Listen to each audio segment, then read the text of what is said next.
Good afternoon, everyone. Good afternoon. So, dealing with criticism the right way, not an easy one. Easy said than done, isn't it? Who likes criticism? Well, not me for sure. It is. I used to be a sucker in criticism. Criticism hurts. To be honest, it hurts. And I also realized that in one or the other ways, we all are criticizing in every given moment. Perhaps maybe in this moment, you are looking at me and criticizing already about the way I look or the way I talk, or you're criticizing about the sound there or the trees or whatever. We, by human nature, have this part in us that we criticize. And hence, it becomes important for us to realize that it is inevitable to get rid of that part. But what we can do is learn how to deal with it. So it became a challenge for me to deal with criticism. How do I not react and go mad or respond irrationally when someone criticized me?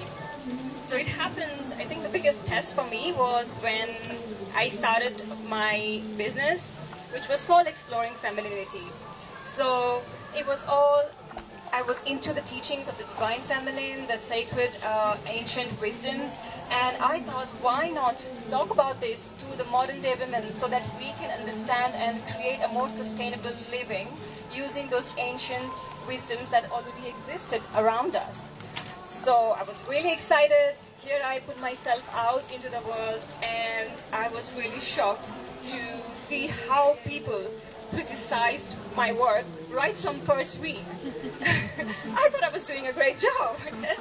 I was doing something good for the society. I was learning good skills for myself. I was bringing out a good idea, and I could help women, I could help myself, I could create a living, all good intentions. But then I was really surprised to see that there were some people who really took out the time out of their precious lives to write long emails of hate, long social media comments, disliking what I do, criticizing what I do. And I was shocked. Why me? I mean, I was just a beginner. Go talk to some politicians, go criticize people who really matter. I thought, I'm trying to do something good here, so why me? So I started studying how leaders in my field responded to such criticism. And interestingly, I had to learn to develop this skill in me. So I used to receive emails, particularly from men, that, oh, you're doing this women's empowerment work, so you're being discriminated. You are excluding this gender, so you're not gender inclusive. So I couldn't understand what's their problem. I couldn't understand why someone would have a problem, especially men, when I talk about womanhood and the gift of feminine essence. I used to also get very strong hatred emails from extreme feminist women saying that me talking about femininity, feminine essence, the divine feminine energy can make women weak, can help them, will make them soften, and there would be a source of advantage for men. And that's not what we should be doing in these times. So I was again really confused and really upset, and I couldn't understand their point of view. I had, so this is me in England, by the way. Sorry that I forgot to introduce myself. My name is Jonita D'souza, and I'm an Indian, but I live in England. So I also had some fellow Indians criticizing me for this weird accent that she speaks in. She doesn't use the Indian accent. I mean, Priyanka Chopra had to also go through this, so who am I? Yes? So there were other fellow Indian women there who were criticizing me for being a wannabe or a fake or fraudulent. And then on the other side, I also had some people calling me untrustworthy because I was too young as a woman to talk about feminine essence, to talk about the various life stages of womanhood and how we can implement various ancient wisdoms into different cycles of our life. So according to them, I seemed to be a very young, unexperienced woman, so I was untrustworthy. On top of all of that, my family even called me a witch because they thought that I was talking and sharing about something that is ungodly. Because I was talking about how sexuality is part of spirituality and how we women have to come home to bringing that back into ourselves and back into that safety in our body. So here I was amongst, all of these critics and haters, and my sole intention was to do some good. So it became an important part of my life to understand how I could respond to them. I, being an introvert, used to be totally absorbed by criticism. I used to start to cry. I used to take out frustration on my husband, like, oh, these people, they don't get me, what is wrong with them? I used to even lock myself in my bathroom and pretend that these people are in front in my bathroom mirror and tell them off. I used to dream of telling them off, even in my sleep. So I spent a lot of energy, a lot of my life force really consumed in how to fight back with these people. How can I tell them that they are wrong, I'm right? Go do mind your own business and things like that. But it doesn't work this way. And I had to understand a few golden rules that I decided to put down in a notepad near my work desk, because this became a common thing as I was starting to do more and more work around divine feminine and feminine essence. This became a common thing for me to face or come across conflicts or people who did not agree, disagreements. So one of the first things that I had to develop the skill around is to resist the urge to justify myself. I don't know if you can relate to. The moment somebody criticizes you, what do? You really want to tell back that, no, you're not right, or no, it's like this, and you want to be this nice person who wants to please everybody, who wants to explain yourself to everybody, who wants to make things right. And that's what I was doing, but I realized it was going nowhere. What I realized that you've got to resist your urge to justify yourself to people who are always critical. Because yes, there are people who just by nature seem to be critical. And there's nothing we can do. I'm sure you all have one or the other person in your circle, let it be a family member or a friend or a colleague or boss or whoever. Some people are just critical by nature, and it's not our responsibility to change them, or it's not our responsibility to explain things to them. Maybe those people are the ones who are their own greatest critic. They dislike things about their own lives, their selves, and things happening around them. So trying to explain yourself to these people, and I'm sure you can recognize who these people are. So we have to learn how to deal with them, because otherwise we will end up using our important, useful life force energy in just pleasing everybody. And one of the things we have to learn as women here, when we take a stand for something, when we believe in something that is right, we must learn that there will be people who will disagree, and we must just feel okay with that.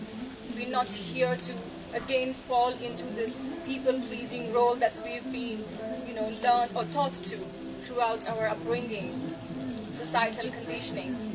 So that was one of the first rules, that I cannot please everybody, and I do not have to justify those people who simply enjoy criticism. And it is inevitable. We must just learn how to disagree with them and be okay. It's okay. It's totally okay.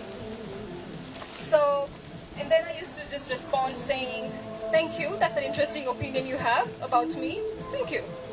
And that would even upset them more, because they did not get this game of, back and forth. You go and then I go, and you go and then I go.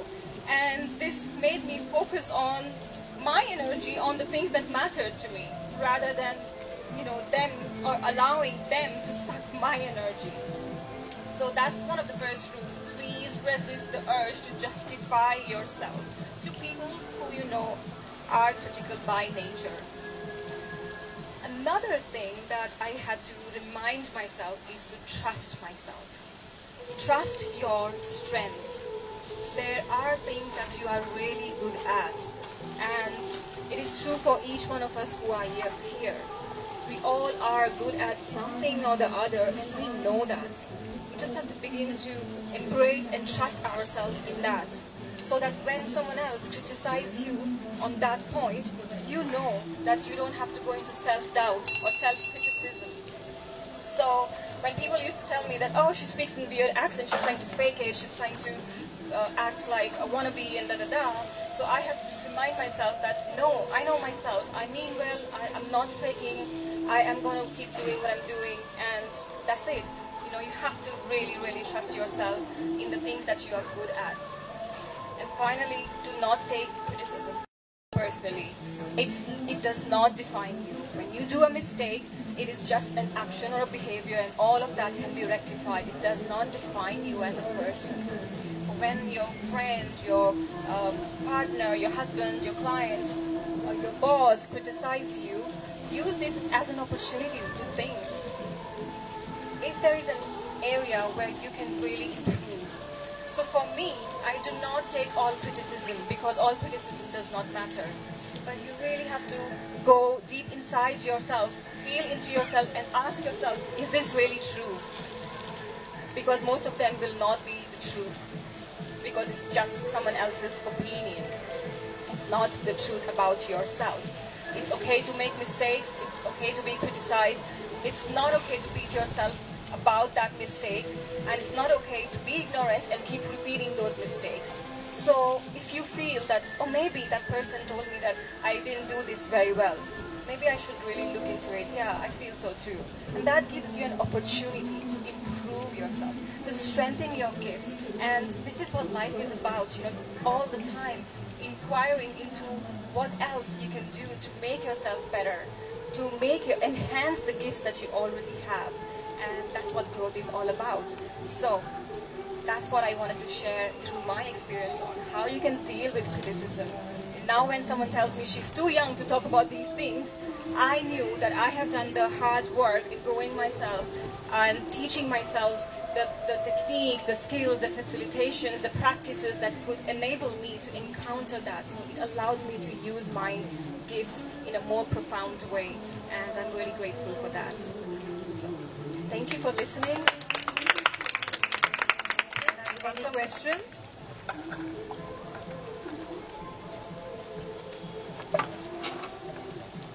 Thank you for the wonderful message which you have put across. So I have two questions in fact, and both are. So first question is, if somebody in your immediate family criticizes you, then how should one react, and how should one also, you know, because you have to stay with that family member. So how do you take care of that? And one which, you know, most of Indian serials are about that, is daughter-in-law and you know, mother-in-law. So how do you know? Too much TV. No, I don't see. I'm just asking a casual question, which maybe, you know, somebody is not asking, but I have curiosity to ask this question. So, you know, why this is a unique thing across, you know, India, and how do you see this thing, and how one can overcome this? Thank you. The first question, what to do if your family member... Immediate family member. Maybe it can be anybody. Yeah, immediate family members. And one thing we need to realize that when you have a message that is different to theirs, there will be resistance in your family. And what happens is, because we love them, we expect them to understand us so well. We expect them that you are so close to us, you should be the first one cheering us up. Yes, but it doesn't always happen this way. And again, you have to learn that it's okay that people you love do not agree with you, because that's not going to change the way you love them, isn't it? That shouldn't actually change the way you love them. So is your love conditional about if they agree to you or if they criticize you?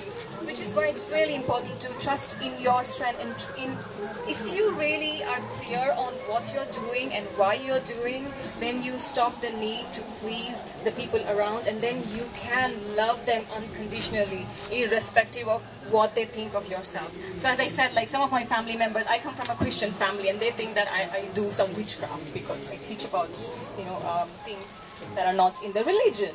So what am I supposed to do? Discard them?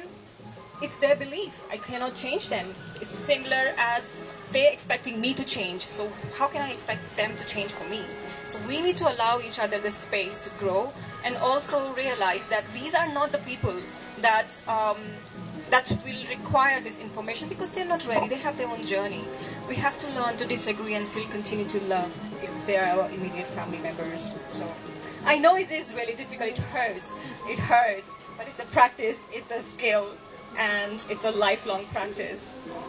There will be weak moments, but it's important to remember. TV serials, I have... Just, because this is one fact. So most of the joint families are becoming nuclear, and the main reason is this only. So they all watch too much TV.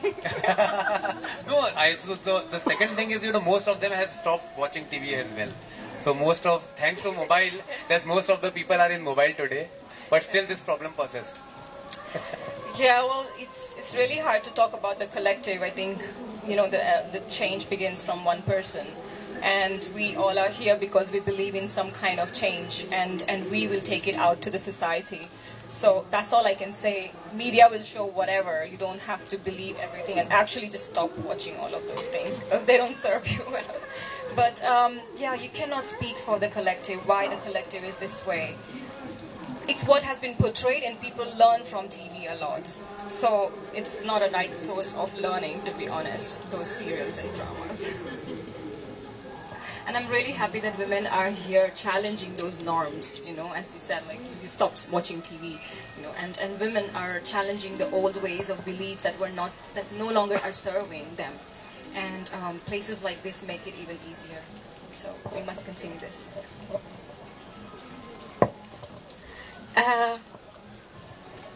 I think I must be as old as your mom. Yeah. But let me say something out of experience. Okay. You are doing something great. Otherwise, you will not be criticized. Yeah. If you don't get any criticisms, you're not doing any groundbreaking things. Yeah. Am I right? Yeah. Yeah, thank you. I have learned to enjoy criticism. That means my word is reaching out there. So thank you for acknowledging that.